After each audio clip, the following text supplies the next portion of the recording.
സത്യത്തിൽ ഈ കേരളത്തിന്റെ നിലവിലുള്ള ഒരു സാമൂഹ്യ സ്ഥിതിയിൽ നിന്നുകൊണ്ട് ഉള്ള ഗിമ്മിക്കുകളാണ് ഈ കളികളൊക്കെ തന്നെ വിദ്യാഭ്യാസത്തിൽ. അതുകൊണ്ട് തന്നെ മൗലികമായ പരിഷ്കാരങ്ങളൊന്നും അത്ര എളുപ്പമല്ല കേരളത്തിൽ. നേരത്തെ ഇവിടെ ആദരണീയരായ അതിഥികളൊക്കെ പറഞ്ഞ പല കാര്യങ്ങളിലും ഗൗരവമായി ചർച്ചക്കെടുക്കേണ്ട വിഷയങ്ങളുണ്ട്.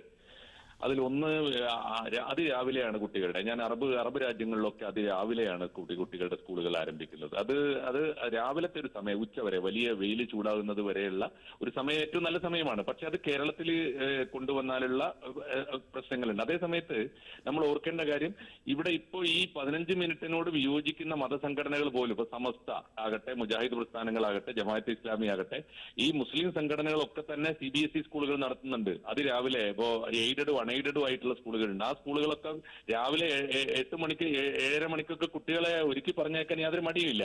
അപ്പൊ അതിന് പറയുന്ന കാരണം എന്താ വെച്ചാൽ അവർക്ക് ആ സ്കൂളുകളിൽ തന്നെ മതപഠനം കൂടി ലഭ്യമാണ്. CBSEക്ക് അങ്ങനെ സംവിധാനമുണ്ട്. ഒന്നുകിൽ റിലീജിയസ് സ്റ്റഡീസ് അല്ലെങ്കിൽ മോറൽ സ്റ്റഡീസ് എന്നൊക്കെ പറഞ്ഞിട്ട് അത്തരത്തിലേക്ക് നമ്മുടെ വിദ്യാഭ്യാസം മൊത്തമായി മാറ്റാൻ പറ്റുമോ എന്നുള്ളതൊക്കെ കേരളം എന്ന് ആലോചിക്കാൻ പറ്റും എന്ന് ചർച്ച ചെയ്യേണ്ടതാണ് ഒന്നാമത്തെ കാര്യം. രണ്ടാമത് ഇവിടെ വന്ന പല വിഷയങ്ങളും എനിക്ക് തോന്നുന്നു വളരെ ഗൗരവമായിട്ട് ആലോചിക്കേണ്ടതാണ്. സൂംബ ഡാൻസിന്റെ ഇഷ്യൂസ് ഉണ്ട്. അതുപോലെ തന്നെ ഈ പറഞ്ഞ ഫ്രൈഡേ, സത്യത്തിൽ എനിക്ക് തോന്നുന്നു ഇവര് വേണ്ടത്ര ആലോചിക്കാതെയാണ് പല നിലപാടുകൾ എടുക്കുന്നത്. എന്തിനാണ് ഈ അരമണിക്കൂർ ഫ്രൈഡേക്ക് ഇളവ് കൊടുക്കുന്നത് എന്ന് ഞാൻ കൗതുകപൂർവ്വം ചിരിച്ചുപോയി. കാരണം ഫ്രൈഡേ മദ്രസ ഇല്ലാത്ത ദിവസമാണ് സ്നേഹിതന്മാരെ. ഫ്രൈഡേ നിങ്ങൾക്ക് അരമണിക്കൂർ എടുക്കാം, നേരത്തെ അരമണിക്കൂർ തന്നെ എടുക്കാം. ഇപ്പൊ 15 മിനിറ്റ് എടുക്കുന്ന അരമണിക്കൂർ എടുക്കാം. മുസ്ലിം കമ്മ്യൂണിറ്റിയെ പരിഗണിക്കുകയാണെങ്കിൽ ഫ്രൈഡേ എടുക്കാവുന്ന ദിവസം അവധിയാണ്, മദ്രസ ഇല്ലാത്ത ദിവസമാണ്. അപ്പൊ അതൊന്നും മനസ്സിലാക്കിയിട്ടല്ലാന്ന് തോന്നുന്നു ആരോ ഇപ്പൊ നേരത്തെ ആരോ പറഞ്ഞ പോലെ ഇവര് ഒരു പ്രീണിപ്പിക്കുന്നു എന്ന് തോന്നലുണ്ടാക്കാൻ, അല്ലെങ്കിൽ പ്രീണനം എന്ന ആക്ഷേപം ഉണ്ടാക്കാൻ മാത്രമേ അത് ഉപകരിക്കുള്ളൂ. വെള്ളിയാഴ്ച മാത്രം ഞങ്ങൾ ഒഴിവാക്കിയിരിക്കുന്നു എന്ന് ആവർത്തിച്ച് ഇപ്പോൾ വിദ്യാഭ്യാസ മന്ത്രി ഇപ്പോഴും അവകാശപ്പെടുന്നത് നമ്മൾ കണ്ടു. എന്തിനാണ് ഇത്തരം നിലപാടുകൾ എടുക്കുന്നത്? സൂംബ ഡാൻസ് വരുമ്പോൾ അത് ആരോഗ്യമാണ്. എന്ത് സൂംബ എന്ന പേരും കൊളംബിയയൊക്കെ കൊണ്ടുവരേണ്ട വല്ല കാര്യമുണ്ടോ എന്ന് എനിക്കറിയില്ല. കുട്ടികൾക്ക് ആമോദത്തോടെ ആരോഗ്യവും ഒരേ സമയം ആരോഗ്യവും ആനന്ദവും കിട്ടുന്ന ഉപാധികൾ കൊണ്ടുവരേണ്ടതാണ്. കാലാനുസൃതമായ പരിഷ്കാരമാണ് അത്. അതിനെതിരെ കലഹം ഉണ്ടാക്കേണ്ട കാര്യമില്ല.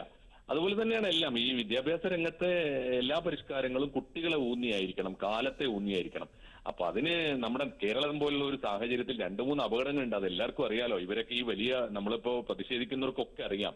കേരളത്തിന്റെ ഒരു പ്രശ്നം ഈ പ്രത്യേകിച്ച് സ്വകാര്യ ഈ മത ജാതി പ്രസ്ഥാനങ്ങളാണ് ഒന്ന്. രണ്ടാമത് അവരൊക്കെ തന്നെ വിദ്യാഭ്യാസ മേഖലയിലെ വലിയ സേവനമോ വ്യാപാരമോ നടത്തുന്നവരാണ്.